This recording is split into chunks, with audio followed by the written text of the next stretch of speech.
안녕하세요. 오늘 브리핑을 시작하겠습니다. 이 자리에 함께 해주셔서 감사합니다. 맞아.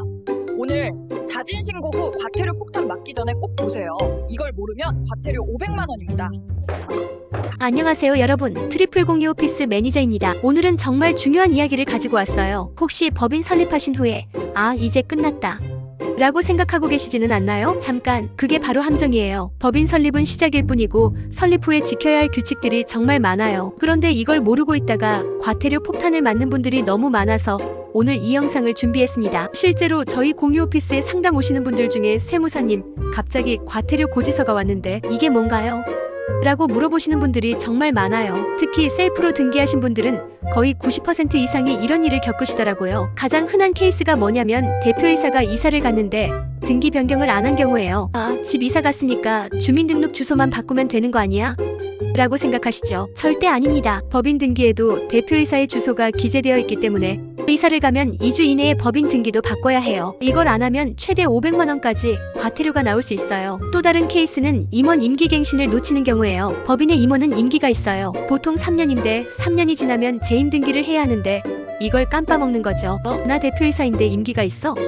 네, 있어요. 그리고 이것도 2주 이내에 연장 등기를 해야 하고 안 하면 역시 최대 500만 원 과태료가 나와요. 제가 왜 이런 이야기를 하냐면 법무사를 통해서 등기하시면 이런 것들을 다 챙겨줘요. 대표님 이사 가시면 꼭 알려주세요. 등기 바꿔드릴게요. 대표님 임기가 곧 만료되니까 재임 등기 해드릴게요. 이렇게 관리를 해주거든요. 근데 셀프 등기를 하신 분들은 누가 알려줘요? 아무도 안 알려줘요. 그래서 저희 로뎀 세무법인에서는 법인 설립을 도와드린 분들에게 이런 것들을 꼼꼼히 안내해드리고 있어요. 요즘 유튜브나 블로그에서 법인 설립 혼자 하는 법, 이런 콘텐츠들이 많이 있더라고요. 물론 방법을 알려주는 건 좋은데 문제는 설립 후에 지켜야 할 것들까지는 자세히 안 알려주더라고요. 등기만 하면 끝인 줄 아시는 거예요. 법무사 비용이 2,030만 원 정도인데 이걸 아끼려고 셀프로 했다가 나중에 과태료로 몇백만 원 나오는 경우를 정말 많이 봤어요. 처음부터 전문가와 함께 안전하게 하시는 게 훨씬 낫다는 거죠. 오늘 이 영상을 끝까지 보시면 법인 설립 후에 받게 되는 서류들이 각각 어떤 의미인지, 언제 갱신해야 하는지,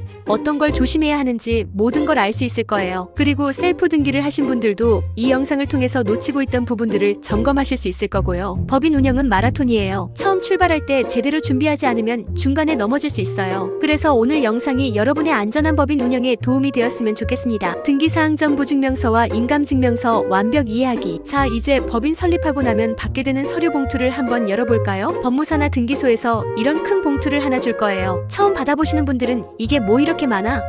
라고 놀라실 텐데 여기 들어있는 서류 하나하나가 다 중요한 의미가 있어요. 첫 번째로 가장 중요한 서류가 바로 등기사항 전부 증명서예요. 이 서류는 법인의 신분증이라고 생각하시면 돼요. 개인으로 치면 주민등록등본 같은 거죠. 그런데 이 서류는 특이하게 누구나 뗄 수 있어요. 법인명만 알면 인터넷 등기소에서 누구든지 발급받을 수 있다는 거죠. 여기에 가장 중요하게 적혀있는 게 법인등록번호예요. 이건 개인의 주민등록번호와 똑같은 역할을 해요. 법인으로 부동산을 사거나 자동차를 사거나 대출을 받거나 할 때 이 번호가 필요해요. 그래서 이 번호는 꼭 기억해 두시거나 어딘가에 잘 적어두세요. 그리고 법인의 주소도 여기에 적혀 있어요. 이 주소가 바뀌면 당연히 등기 변경을 해야겠죠. 사무실을 이전하면 꼭 등기 변경을 하셔야 해요. 특히 중요한 건 사업 목적, 즉 업종이에요. 법인이 할 수 있는 사업의 종류가 여기에 다 나와 있어요. 만약에 여기에 적혀 있지 않은 사업을 하면 문제가 될 수 있어요. 그래서 등기할 때 업종을 포괄적으로 넣으라고 하는 거예요. 예를 들어서 지금은 제조업만 할 생각이라고 해서 제조업만 넣었다가 나중에 온라인으로 물건도 팔고 싶고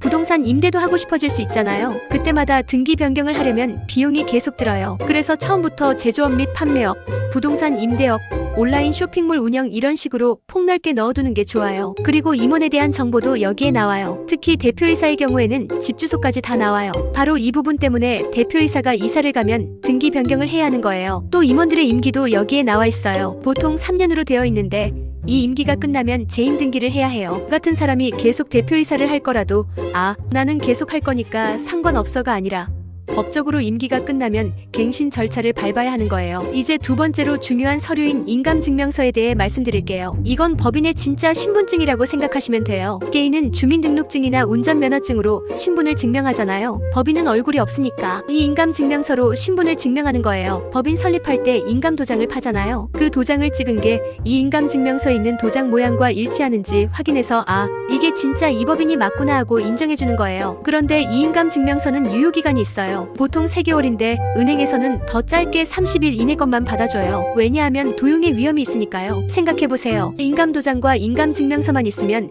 그 법인 명의로 엄청나게 많은 일을 할 수 있어요. 대출도 받을 수 있고 부동산도 살 수 있고 계약도 할 수 있고요. 그래서 제가 항상 권해드리는 게 인감도장은 평상시에 많이 쓰지 마세요. 대신에 일반 업무용 도장을 따로 하나 더 파서 평상시에는 그걸 쓰시고, 인감도장은 정말 중요한 일, 은행 업무나 부동산 계약, 공공기관 업무할 때만 쓰세요. 실제로 저희 세무법인도 직원들이 도장을 많이 써요. 세무서에 서류 제출하거나 건강보험공단에 팩스 보내거나 할 때 말이에요. 그런데 제가 인감도장을 맡겨놓으면 너무 위험하잖아요. 그래서 일반 업무용 도장을 따로 만들어서 그걸 쓰게 하고 있어요. 그리고 인감증명서를 재발급받을 때 필요한 게 인감카드예요. 이 카드는 인감증명서와 세트라고 생각하시면 돼요. 여기에 시리얼 번호가 있고 비밀번호가 있어서 이걸 가지고 가면 주민센터나 무인발급기에서도 인감증명서를 뽑을 수 있어요. 예전에는 등기소까지 가야 했는데 이제는 정말 편해졌어요. 급하면 직원 보고 이 카드 가지고 가서 인감증명서 좀 뽑아와라고 할 수도 있고요. 그만큼 이 카드도 중요하니까 분실하지 않도록 조심하세요. 주주명부와 정관, 그리고 숨겨진 세무 꿀팁들. 이제 세 번째로 중요한 서류인 주주명부에 대해 말씀드릴게요. 주식회사라면 주주명부, 유한회사라면 사원명부라고 되어 있을 텐데 이건 회사의 지분이 누구한테 얼마나 있는지 보여주는 서류예요. 이 서류의 특징은 등기되는 서류가 아니라는 거예요. 즉 국가에 보고하는 서류가 아니고 회사에서 자체적으로 관리하는 서류라는 뜻이에요. 그래서 주주가 바뀌면 이 서류만 바꾸면 돼요. 물론 나중에 세무서에는 신고해야 하지만 등기 변경은 필요 없어요. 주주명부를 바꾸는 방법은 정말 간단해요. 새로운 주주 구성에 맞춰서 타이핑하고 맨 아래에 인감도장 하나 찍으면 끝이에요. 저희 블로그에 양식도 올려놨으니까 필요하시면 다운받아서 쓰세요. 그런데 여기서 중요한 팁 하나 드릴게요. 주주 변경은 매출이 생기기 전에 하세요. 왜냐하면 회사에 돈이 쌓이기 시작하면 주식의 가치가 올라가거든요. 그때 주식을 증여하거나 양도하면 세금 문제가 복잡해져요. 예를 들어서 처음에는 혼자 100% 주식을 가지고 있다가 나중에 배우자나 자녀에게 일부를 나눠주고 싶어 할 수 있잖아요. 그런데 회사 매출이 많이 나고 돈이 쌓인 상태에서 주식을 나눠주면 그 주식의 가치가 높게 평가되어서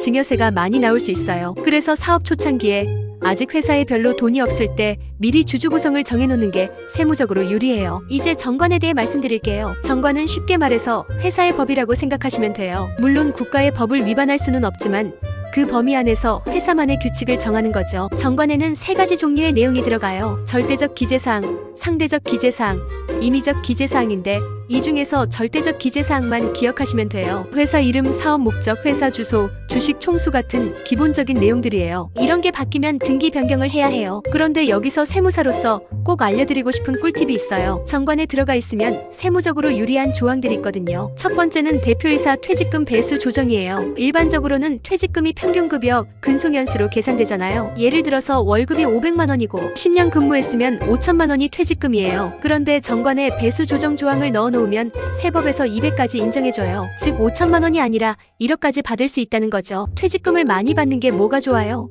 라고 생각하실 수도 있는데 퇴직금은 세금이 정말 저렴해요. 다른 소득에 비해서 세율이 훨씬 낮고 건강보험료도 안 나와요. 왜냐하면 퇴직금은 그 사람의 마지막 소득일 수 있으니까 세법에서 배려해주는 거예요. 특히 나중에 회사를 정리하거나 은퇴할 때 퇴직금으로 받으면 세금 부담이 훨씬 적어져요. 그래서 정관에 이 조항을 넣어놓는 게 좋아요. 두 번째는 중간배당 조항이에요. 보통 배당은 1년에 한 번 3월에 받잖아요. 그런데 정관에 중간배당 조항이 있으면 7월이나 다른 시기에도 배당을 받을 수 있어요. 하지만 이건 조심해야 해요. 배당 소득 2천만 원까지는 종합과세에서 제외되고 건강보험료도 안 나오는데 전기배당에서 이미 2천만 원을 받았으면 중간배당 받을 때는 세금이 많이 나올 수 있거든요. 그래서 중간배당 조항은 필수는 아니고 전기배당을 잘 활용하고 있다면 굳이 넣을 필요는 없어요. 우리 정관에는 이런 조항이 없는데 어떡하지?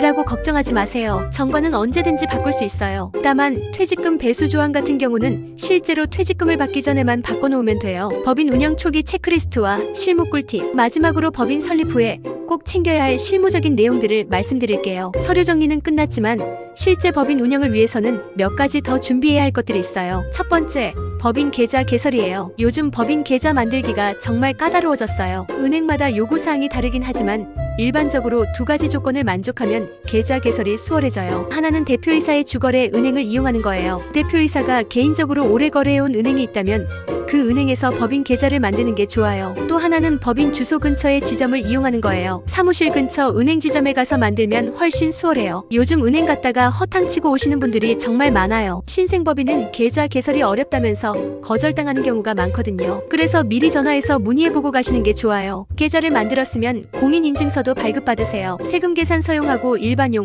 이렇게 두 개만 받으시면 돼요. 각각 4,400원씩이니까 총 8,800원이에요. 범용공인인증서는 12만원인데 굳이 필요 없어요. 그리고 법인카드도 만드세요. 신용카드랑 체크카드 둘 다 만드시는 게 좋아요. 신생법인은 신용카드 한도가 너무 낮게 나와요. 그래서 체크카드가 있어야 큰 금액 결제할 때 편해요. 나중에 따로 만들려면 은행에 또 가야 하니까 계좌 만들 때 한 번에 다 처리하세요. 두 번째, 통장 관리를 철저히 하세요. 개인 사업자만 하시던 분들이 법인 운영할 때 가장 많이 실수하는 부분이에요. 법인 통장은 개인 통장과 완전히 달라요. 들어오는 돈은 세금 계산서를 끊고 받은 돈만, 나가는 돈은 적격증빙 세금 계산서 카드, 현금 영수증이 있는 것만 처리해야 해요. 절대로 개인 돈을 법인 통장에 넣거나 법인 돈을 개인적으로 뺏어 쓰면 안 돼요. 이렇게 하면 나중에 세무조사 받을 때 대표자 상여로 간주되어서 세금 폭탄을 맞을 수 있어요. 급한 일이 있어서 잠깐 빌려 쓰고 다시 넣으면 되는 거 아니야?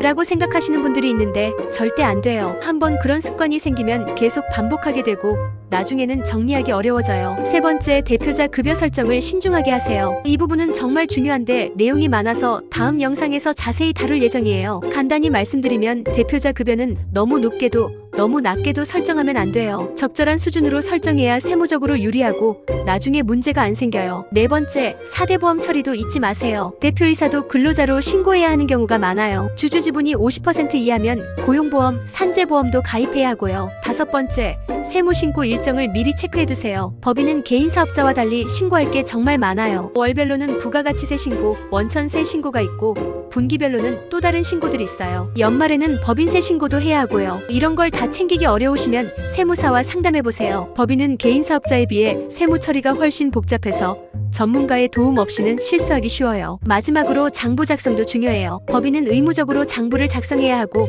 5년간 보관해야 해요. 요즘은 세무 프로그램들이 잘 되어 있어서 직접 하실 수도 있지만 실수하면 나중에 큰 문제가 될 수 있으니까 신중하게 결정하세요. 법인 운영은 정말 할 일이 많아요. 하지만 하나하나 차근차근 배워가시면 충분히 할 수 있어요. 가장 중요한 건 기본기를 탄탄히 하는 거예요. 오늘 말씀드린 내용들이 그 기본기에 해당하는 거고요. 참고로 법인 만드실 때 저희 트리플 공유 오피스를 이용하시면 천안, 안성의 경우 월 1만원이라는 저렴한 금액으로 시작하실 수 있어요. 혹시 궁금한 점이나 어려운 부분이 있으시면 언제든지 댓글로 남겨주세요. 그리고 이 영상이 도움이 되셨다면 좋아요와 구독 부탁드려요. 다음 영상에서는 대표자 급여 설정하는 방법에 대해 자세히 알려드릴게요. 감사합니다.